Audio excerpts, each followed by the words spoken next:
이삭은 아브라함의 복을 받아서 이렇게 하나님께서 함께 하시는 임마누엘의 복을 받았다고, 다툼이 없는 자리를 통해서 받았다고 말씀을 드렸습니다. 그래서 그의 손길은 이제 우물을 파면 그냥 계속 샘솟 쓰니까 싸울 필요가 없다. 그냥 너 가져. 난 또 팔 거야. 너 가져. 난 또 팔 거야. 그렇게 했다는 거죠. 그런데 이렇게 이게 다 아브라함 때부터 흐르는 복이 이와 같았다는 거예요. 부전자전 돼가지고 축복이 흐르고 흘렀다는 거죠. 우리는 이제 그게 예수님을 통해서 우리까지 이어지고 있다는 걸 깨달아야 되는 거예요. 말씀을 통해서 우리가 그 복을 받고 있구나. 우리는 또 파면 되는 거예요. 그러니까 다툴 필요 없습니다. 그리고 이걸 역으로 생각하셔도 돼요. 내가 다툼의 자리를 피하고 예수님의 마음으로 살아가면은 그와 같은 복이 오는 거예요. 파면은 샘솟는 복이 오는 것입니다. 근데 오늘 본문은 또 아브라함의 증손자고, 그 다음에 그죠? 이삭의 손자고 야곱의 아들이잖아요. 그러니까 벌써 4대째가 오니까 요셉은 그 마음의 유연함이 정말 최고의 경지인 것 같아요.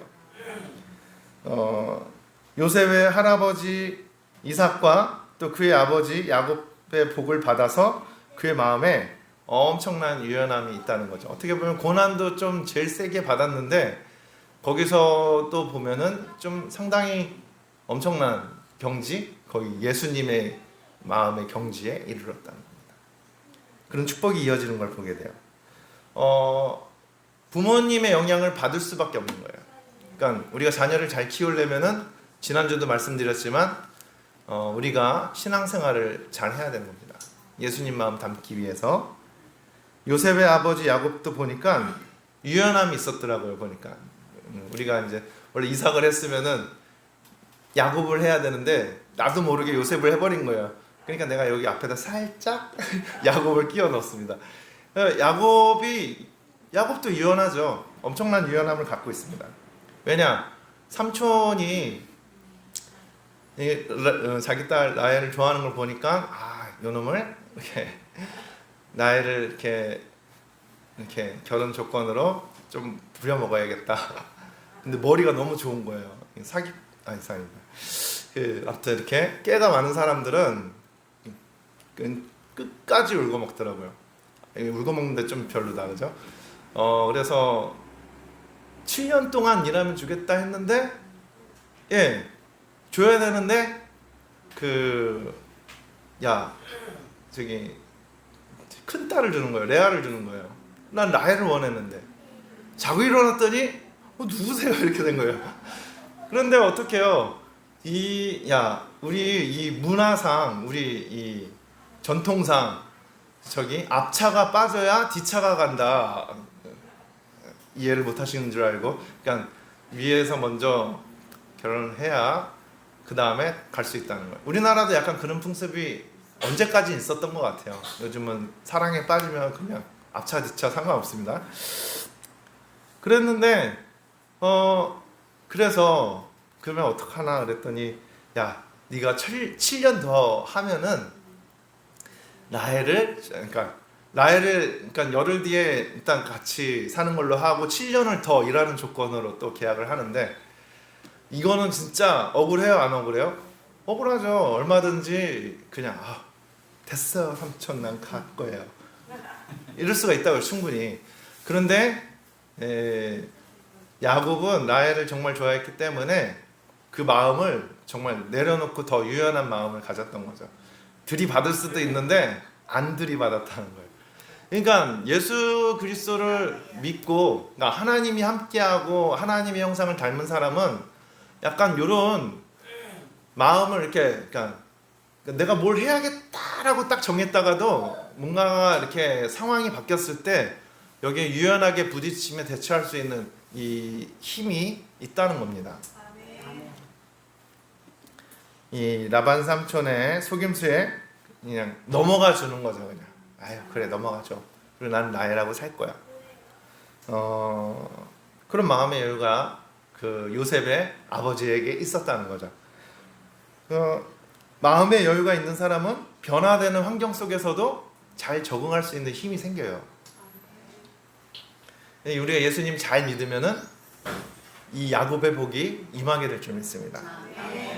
저는 이제 야곱의 축복을 맨날 부를 때마다 이게 어떤 내용인가 했더니 야곱의 축복이 바로 이런 모든 거 이런 유연한 마음을 가지고 아무리 어떤 시련이 와도 주님의 강한 팔로 승리한다는 얘기가 이와 같은 얘기구나 라는 걸 깨닫게 되는 거죠. 너는 어떤 시험이 와도 능히 이겨내 강한 팔이 있어. 지난번에 율동 한번 했는데 너무 좋아하셔가지고 이거죠. 미움, 다툼, 시기, 질투 버리고 좋아하셔가지고 좀 이것도 해봤는데 반응이 그냥 보통이어서 넘어갑니다. 예. 하나님께서 너와 언제나 함께 하시니 너는 하나님의 사람, 너는 아름다운 사람, 나무가 되어줘. 예.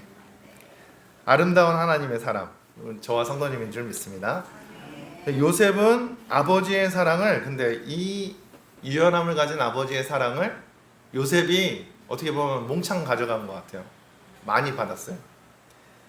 요셉은 어떻게 보면 아버지의 사랑을 좀 더 넘치도록 받은 것 같아요. 어떻게 보면은 너무 어떻게 보면 맨 마지막에 얻은 아들이기도 하고, 그러니까 거의 끝에쯤에 다 이렇게 있는데 라헬의 마지막에 라헬에서 얻은 너무 소중한 아들이 되는 거죠. 넘치도록 받아서 어떻게 보면 그 유연함의 힘이 엄청난 것 같습니다. 요셉이 고난이 몰려올 때 더 잘 적응할 수 있는 힘을 주신 것이 아닌가. 그러니까 이 아브라함의 후손들의 공통점들은 다 하나같이 마음의 여유가 있었다. 그리고 우리도 예수 그리스도를 믿으면 아브라함의 후손이 되어지고, 그 다음에 이러한 마음의 여유를 가지고 어떤 고난이 와도 주님께서 강한 팔로 우리를 붙들어 주실 줄 믿습니다. 이번에는 조금 하나님께서 저에게 주시는 깨닫게 되는 느낌 중에 하나는, 그러니까 알고 있었던 건데 좀 더 확신을 주신 그 은혜는요, 요셉을 보면서 좀 느끼는 게 하나님께서 이렇게 축복을 전달하는 방식이 사랑이구나라는 걸 좀 깨닫게 되는 것 같아요. 그러니까 사랑을 많이 받은 자는 정말 이 힘이 어마어마하게 생긴다는 거예요. 어려서부터 사랑을 정말 쏟아지게 받은 사람은 그러니까 이 하나님이 함께 하시는 축복이 이렇게 대물림되는 그 통로가 사랑이라는 거죠. 그러니까 자녀를 사랑해 주세요. 강요하지 마시고 사랑해 달라고요.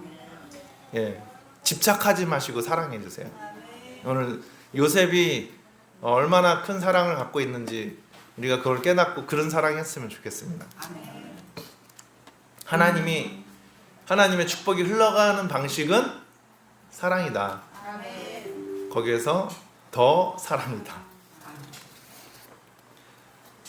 가게에 흐르는 저주는 반대죠. 미움 다툰 시기 질투 버리고예요. 버리고가 아니라 미움 다툰 시기 질투 때문에 자녀가 망하는 겁니다. 그 저주가 흐르는 거예요. 요셉이 얼마나 사랑받았는지 그 말씀에 나와 있는 게 있는데, 창세기 37장 3절에서 4절입니다. 시작.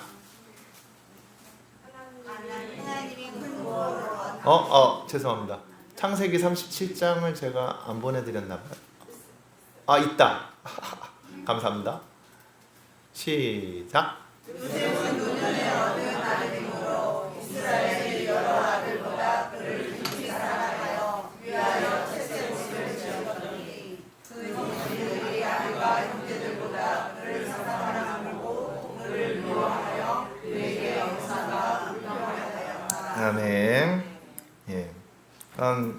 요셉을 언제 얻었다고요? 노년에 얻었어요. 나이가 어느 정도 됐냐면은 야곱의 나이가 그때 한 91세 정도 되는 겁니다. 이야, 정정합니다. 91세인데도. 그런데 91세 때 드디어 자기가 사랑하는 나엘로부터 자녀를 얻은 거예요. 진짜. 그것도 그죠? 11번째 아들이 나온 거예요. 얼마나 그냥 막둥이면서도 얼마나 그냥. 근데 그 얼마나 사랑하는지 그 아들에게만 뭘 입혀요? 채색 옷을 입힌 거예요. 노년에 자기가 정말 사랑하는 아들, 아내의 아들. 참. 채색 옷을 그냥 자녀들한테 채색 옷을 좀 사주십시오. 너무나 기뻤다는 겁니다. 그래서 라헬을 사랑하기에 그 자녀 요셉이 어떻게 해요? 더 이뻐 보이는 거예요. 아셔야 됩니다. 남편이 자녀가 태어났을 때 너무 이뻐한다면은 누굴 이뻐하는 거예요? 아내를 이뻐하는 거예요. 아내를. 왜 자녀를 더 이뻐하냐고. 그런 부모님 없겠구나. 아무튼 그 의미를 좀 가져가셨으면 좋겠어요. 근데 그 반대가 있더라고요. 자녀를 엄청 미워하면은 누구 닮아서? 아빠 닮아서. 이게 참 아이러니합니다. 자, 아무튼 너무너무 사랑을 해주시길 바랍니다. 자녀는. 그래야 축복이 흐르는 거예요. 야곱의 축복이 흐르는 겁니다.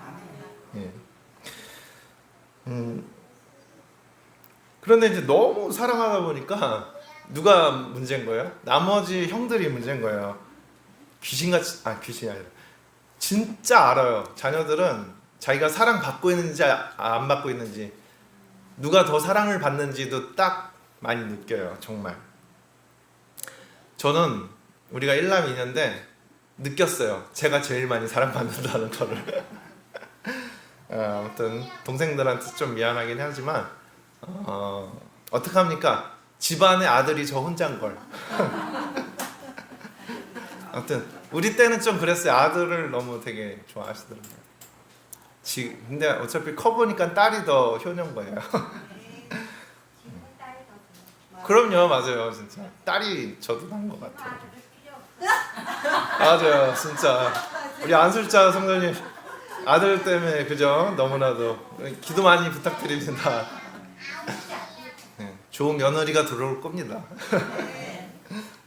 자, 그래서 이게 사랑을 자녀한테 많이 해줘야 되는데 이제 심리학적으로 분석을 좀 해보면은 심리학적으로 사랑을 많이 받고 자라면 자존감이 올라간대요.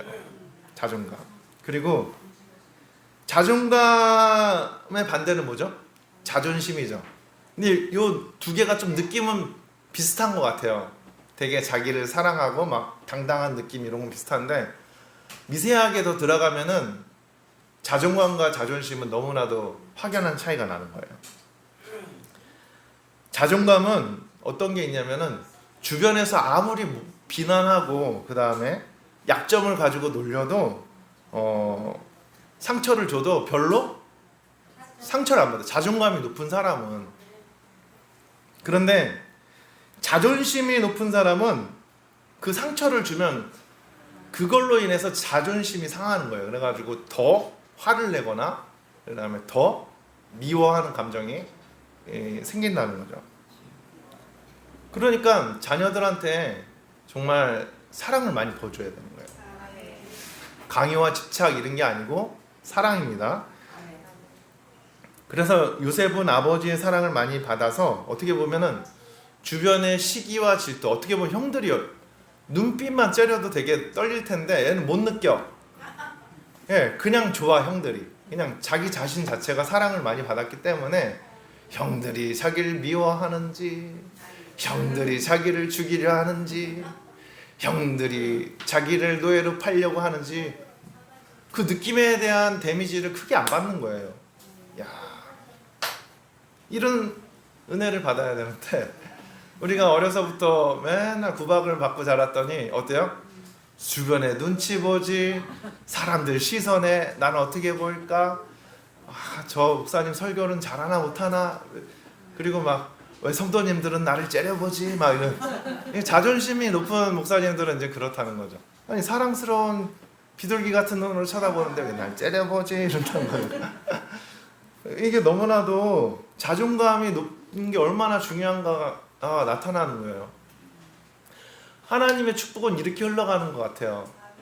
그래서 아무리 어렵고 힘든 고난이 와도 자존감이 높은 사람은 거기에 그렇게 데미지를 안 입어요. 아, 내가 또 우물을 파면 되지. 아, 나 하나님과 함께 하는데 뭐가 걱정이야. 이런 마음이 온다는 거예요. 긍정적으로 한 발 더 나아갈 수 있는 힘을 주신다는 거죠. 위축되지 않고. 보통 우리가 그런 게 있어요. 요셉의 같은 경우는 자기 빼고 형들이 따돌렸을 거 아니에요. 몰라, 지가 따돌림 당하는지도 모르는 거예요. 그런데 위축되지도 않았다는 거죠. 그게 다 말씀에서 좀 드러나요. 그러니까 우리 자녀들 학교에서 잘 적응하고 따돌림 안 당하고 매력적으로 인기 있는 자녀 만들려면 뭘 줘야 되는 거예요? 사랑을 부어주셔야 되는 거예요. 주의 사랑을 넘치도록 부어주셔야 돼요. 얘가 자존감이 너무 높아지잖아요. 주변에서 만약에라도 왕따 시키면은 얘가 주변을 왕따 시켜버려요. 그냥 야, 너는 다 필요 없어. 나 하나님 있으면 돼. 그런 마인드로 살아가는데 어떻게 왕따가 될 수가 있겠어요? 다 따라오지. 예수 믿는 사람들이 이 마음으로 앞으로 치고 나가야 다 따라오는 거예요. 매력적으로 될 수밖에 없는 거죠. 왜냐, 우리는 저는 부모님 사랑 못 받았는데 아니에요. 하나님 아버지의 사랑을 엄청 받고 계세요. 지금.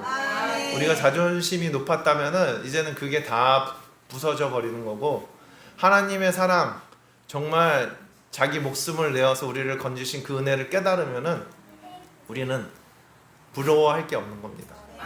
그 은혜로 인해서 우리는 정말 언제든지 다시 일어설 수 있는 힘을 갖는 겁니다. 요셉이 얼마나 당당해졌는지 어느 날 꿈을 꿨어요. 하나님께서 주신 꿈이죠. 6절입니다. 37장 6절입니다. 시작. 요셉이 그들에게 이르되 청컨대 나의 꿈을 들으시오. 7절도요.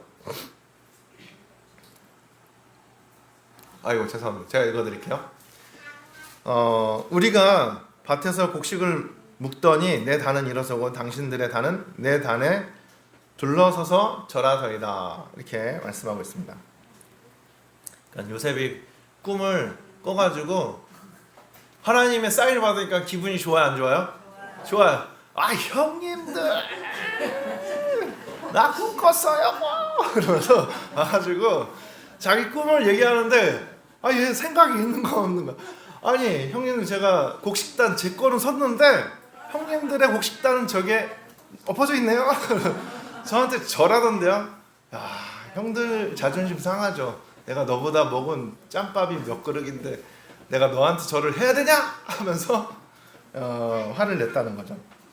이 얘기를 듣고 더 미워했다는 거예요. 5절에 보면은 요셉이 꿈을 꾸고 자기 형들에게 고하매 그들이 그를 더욱 미워하였더라. 자기가 자기 무덤 파요. 그러니까 아무리 자존감이 높아도 컨트롤이 안 되면 약간 이런 위기를 맞을 수가 있으니까 자존감 플러스 우리는 예수님처럼 겸손함이 플러스 장착이 되어져야 되는 거예요. 근데 요셉이 얘 어리잖아요 지금. 얘라고 해서 죄송합니다. 그런데 이런 자존감이 높은 마인드 그릇을 만드는 건 쉽지 않은 거예요. 처음에 이게 마인드가 되어져야 되는 거예요. 그리고 삶의 연속을 통해서, 고난의 연속을 통해서 깎여서 요셉이 정말 그 겸손함이 장착이 되어지는데, 그러니까 정말 이 세계의 평화를 유지할 수 있는 정말 위대한 애굽의 총리 지도자가 되는 겁니다. 그러니까 이게 정말 자녀들 크게 만들고 싶잖아요. 일단은 기본 마인드 세팅을 자존감을 높일 수 있게 해주셔야 돼요. 두려워 않고 말할 수 있는 힘. 형님들, 제 꿈 꿨는데요. 형님들의 저한테 절하답니다. 그 다음에 얘기한 건 뭐예요? 해달 별들이 저에게 절하답니다. 이야, 진짜 어떻게 이런 걸 당당하게 말할 수 있을까? 모르니까 말하는 거죠. 그런데 저는 한편으로 이런 생각이 드는 거예요. 만약에 야곱이 그 형들한테도 정말 요셉만큼 사랑하듯이 채색 옷을 다 주고 정말 그런 요셉을 바라보는 눈빛으로 그 형들한테도 바라봐주고, 눈빛에서 다 나와요. 째려보는지 사랑하는지. 그러니까 전 지금 엄청 사랑받고 있는 게 느껴져요, 솔직히. 네, 나 말 너무 잘해. 그런데 나 오늘 헤어 예쁘죠? 최고 미용실에서 달빛에서 깎았습니다. 예. 그리고 저 뭐 PPL 하는 거 아니지만 이거 넥타이 예쁘죠? 천사가 줬습니다. 여기 화분도 다 예쁘죠? 천사가 주셨습니다. 아무튼 이렇게 사랑을 받아야 목사님은 자존감이 올라간다. 오늘 너무나도 또 기쁘고 즐겁게 말씀을 전할 수 있는 거예요.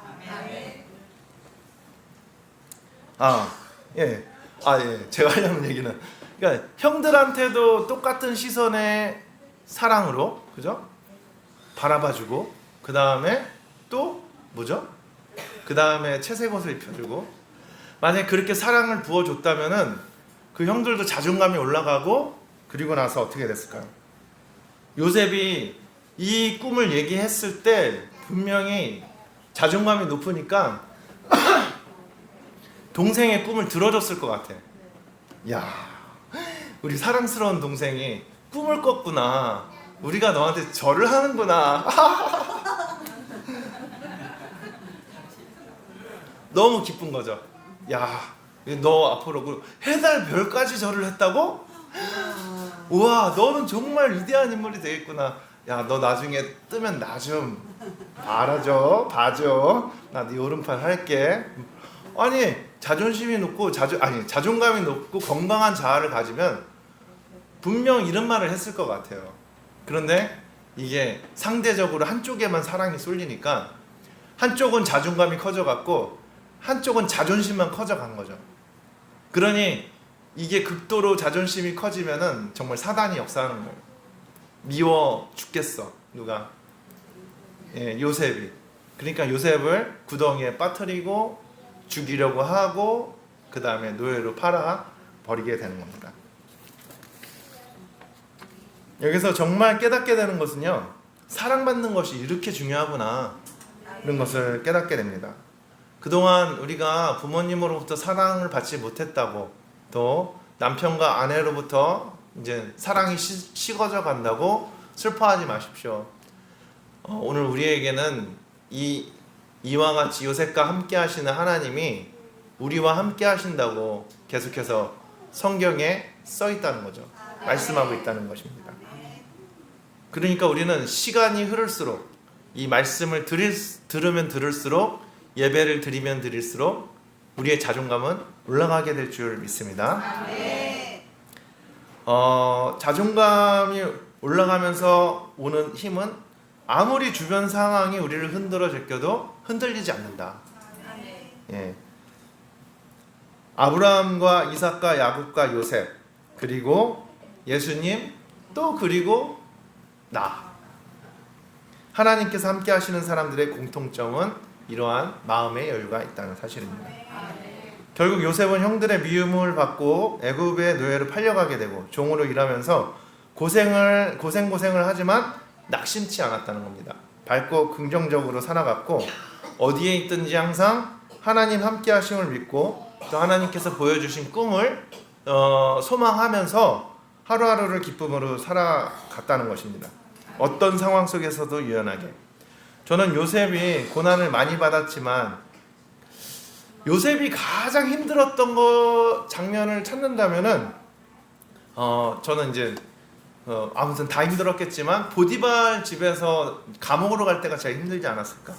이미 형들을 통해서 한번 배신당하고 그 다음에 버림을 받고 완전 밑바닥서부터 노예에서부터 종으로 그 다음에 그 가정에서 허드렛 일 다 하면서 점점 인정받고 그 가정의 총무가 됐다가 그 보디발 아내의 모함으로 다시 나락으로 떨어질 때, 그러니까 사람이 한번 올라갔다가 뭔가 날개를 필 때 꺾어버리면은 이게 다시 일어나기가 힘들거든요. 웬만한 사람 정말 두 번 쓰러지잖아요. 정말 못 일어나는 사람들이 많아요. 그런데 우리는 소망이 있는 게 뭐냐면 요셉은 일어났다는 거예요. 요셉은 오히려 감옥 속에서도 진짜 그 간수들한테 사랑을 받는 거예요. 얘는 어디 가나 사랑받아요. 왜? 왜냐면 자기한테 뭐라 그러면 다 왕따 시켜. 나는 하나님과 함께 하는데. 그 간수들이 쟤 무슨 매력이지? 재수가 매력이 덩어리인데? 그러면서 요셉을 사랑해 주는 거죠.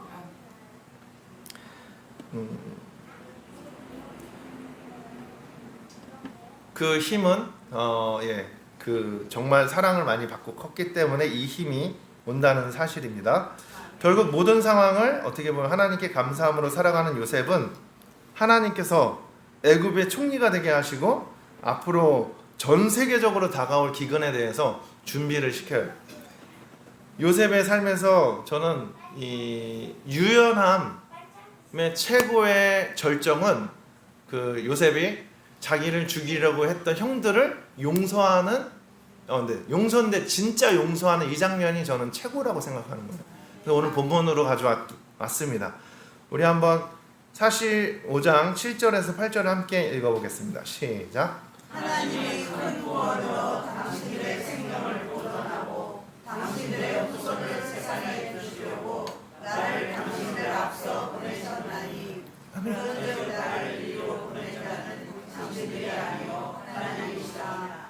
하나님이 나로 내 아비를 삼으시며 그 온 집의 주를 삼으시며 애굽 온 땅의 지시를 삼으셨나이다. 아멘. 이거는 이제 오늘 본문에보다 조금 앞장에 있는 건데요. 온 땅에 기근이 왔고요. 그 다음에 곡식이 있는 곳은 어디였냐면은 7년 동안 그 풍년의 기간 동안 그 곡식을 차곡차곡 저장해둔 애굽밖에 없는 거예요.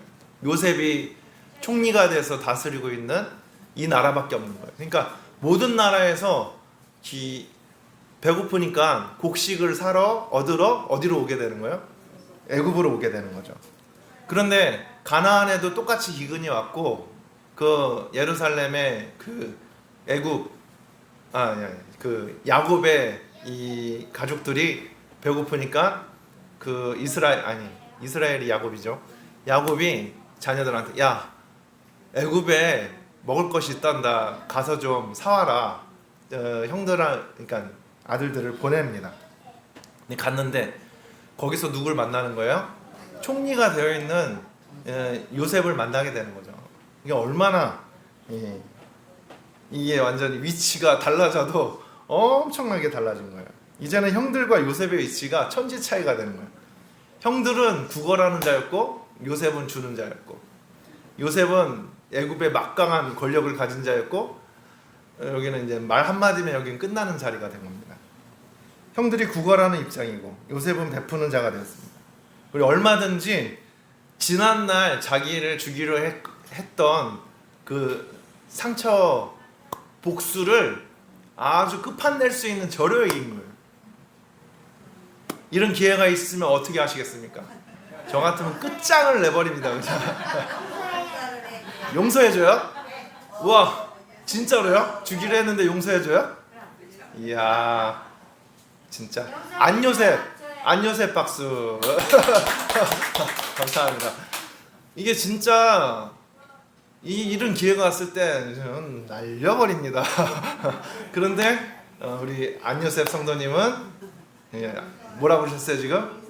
용서한다고. 감동이다 진짜. 저 설교 다 했어요 솔직히. 그런데 그 요셉은 그러지 않았다는 거죠. 형들을 진짜 용서해요, 진짜로. 그리고 자기가 밝히는 장면이거든요. 그런데 자기가 형들의 동생 요셉임을 밝히고 형들이 저를 애굽에 팔았다고 죄책감을 갖지 말라고 말하면서 이 모든 것이 하나님의 계획이고 나를 먼저 이곳에 보내서 이 기근의 때를 준비하셨다고 이렇게 얘기를 해주는 거예요. 이런 사람이 없는 거예요. 이런 사람이 없는 거예요. 정말 저는 용서의 최고의 경지가 아닌가 그런 생각이 듭니다. 진짜 이거 어떻게 할 수가 있지? 이건 도저히 사람의 힘으로는 절대로 할 수 없는 거예요. 성령이 도와주셔야만 진짜 할 수 있는 거예요. 보통은 상대방의 잘못을 용서할 때 한 대 맞으면 어떻게 해요? 너도 한 대, 두 대, 그게 맞다. 두 대 쳐야 그 다음에 용서를 해줄 수가 있는 거거든요. 너 두 대 맞으면 내가 용서해 줄게. 이거예요. 그리고 돈 빌려가면은 용서가 안 돼. 치가 떨려. 쳐다보기도 싫어. 근데 어떻게? 야, 근데 네가 그거 이자 쳐서 2배로 갚으면 내가 용서는 해줄게. 아니야? 용서가 안 돼요? 그래도? 예, 원금만 갚아줘. 그거구나. 그러면 용서해줄게. 이렇게 된다는 거죠. 근데 요셉의 용서는 그게 아닌 거예요. 차원이 너무 달라요. 뭔가 뭐 이해는 이로 갚아야 그때 용서가 되는 게 아니고, 나는 이미 하나님으로부터 다 받았기 때문에 너네들이 지난날 나한테 한 거는 괜찮다는 거예요. 나 하나님한테 1만 달란트 받았기 때문에 네가 나한테 100데나리온 꺼간 거 그거 그냥 너 가져. 이렇게 되는 거죠. 이게 뭐예요? 똑같잖아요. 이삭도 우물을 파면은 그랄 목자들이 와서 뺏어가. 파면은 그랄 목자들이 와서 뺏어가. 아유, 그래, 너 가져. 나는 100개 더 팔게. 다 나는 물이 나오니까. 그러니까 우리는 하나님이 나와 함께 하기 때문에 이런 여유가 생기는 거예요. 요셉은 진짜 형들을 용서했다는 거죠. 그런데 웃기는 게 뭔지 알아요? 지금 오늘 본문은 되게 웃기는 게, 지금 앞에서 처음에 요셉이 자기를 여기에 총리가 내가 요셉이다 얘기할 때 이미 용서를 했어요. 그런데 지금 야곱 아버지가 돌아가시자 형들이 불안한 거예요. 그동안은 아버지가 살아계셔서 우리를 봐줬다 이렇게 생각을 하는 거예요. 그리고 나서 아버지가 이제 아버지가 너 나 우리 이렇게 하지 말라고 유언을 했다는 이런 약간 뉘앙스의 거짓말을 남기는 것 같아요. 우리 한번 본문을 한번 읽어볼게요. 시작.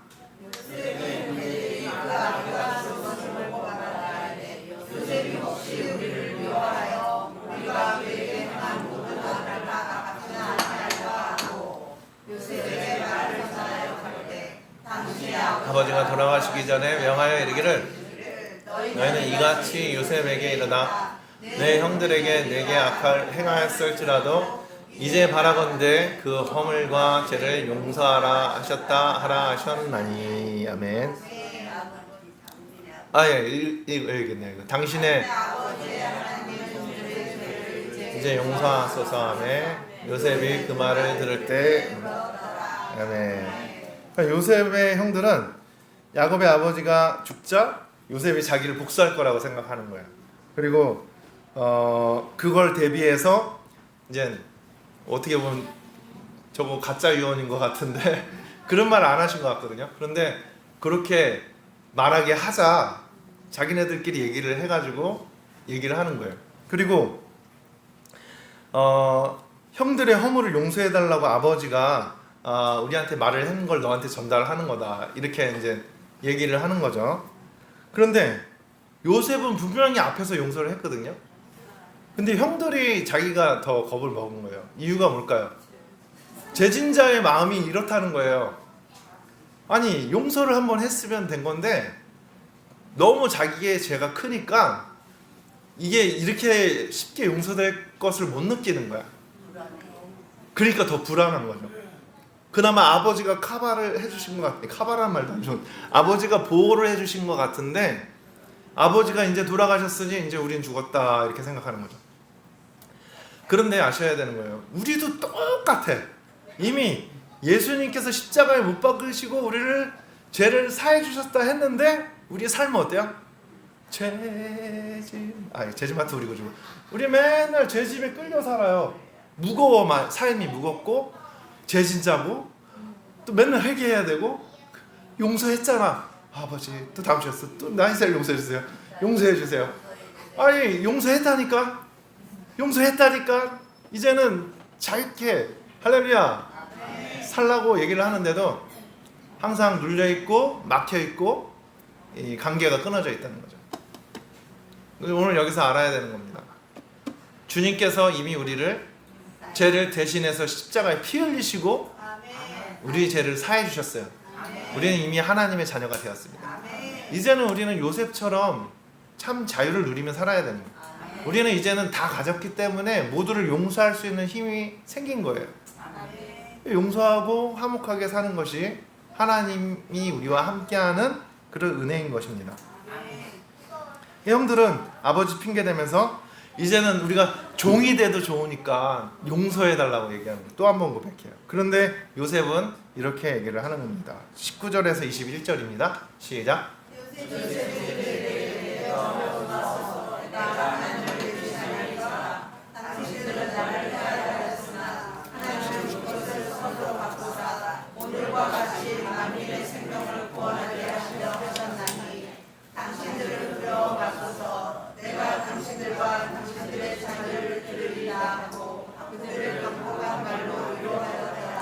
아멘. 요셉은 간곡한 말로 이랬답니다.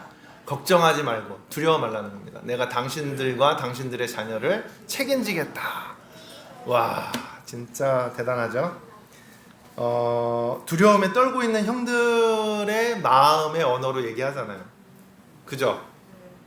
이게 가능하냐고요. 원수의 입장에 마음에 들어가서 그들의 불안한 마음을 최대한 안심시켜주는 말인 거예요. 할 수 있어요, 없어요? 못할 것 같아.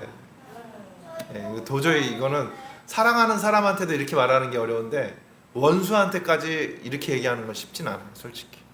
그래서 우리는 더 말씀을 들어야 되고 성령을 사모해야 되고 내 힘이 아니라 성령의 도우심으로 이걸 해야 됩니다. 그리고 우리가 그걸 느껴야 돼요. 하나님이 우리에게 다 주셨다는 걸 느껴야 되는 거예요.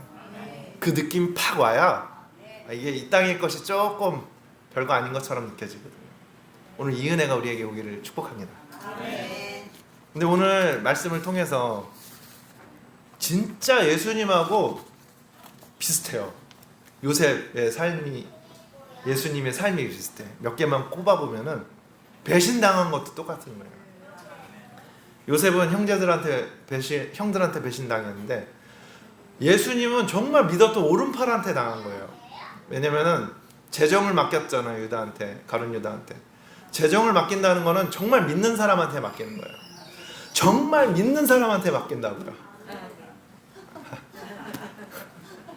이거는 타겟 설교는 아니에요. 갑자기 나도 지금 설교하다 생각이 나가지고 그런 거예요. 믿는 사람한테 맡기는 건데 그런데 예수님은 배신을 당했다는 거죠. 그런데 용서해 안 해요? 예수님은 다 용서하잖아요. 그리고 억울함과 순종이 또 이게 겹쳐요. 요셉은 보디발의 아내에게 누명을 쓰고 억울하게 감옥에 가는데 예수님은 아무 죄가 없는데 어떻게 해요? 우리의 죄를 대신해서 십자가를 주셨다는 게 또 똑같은 거예요. 또 요셉은 애굽의 총리가 돼서 하나님의 뜻에 순종해서 많은 사람을 구원의 길로, 진짜 온 나라를 구원의 길로 인도하잖아요. 예수님은 십자가에 죽으시고 부활하셔서 우리에게 정말 구원의 길, 다시 살 수 있는 길을 열어주셨다는 거죠. 요셉과 예수님. 요셉은 예수님의 모형. 성경은 예수님으로 쫙 관통이 되어져야 돼요. 오늘 이 말씀을 듣고 우리가 요셉처럼 진정한 용서의 삶을 살아갈 수 있는 저와 성도님이 되시면 좋겠습니다. 아멘이 커서 예배를 마치겠습니다.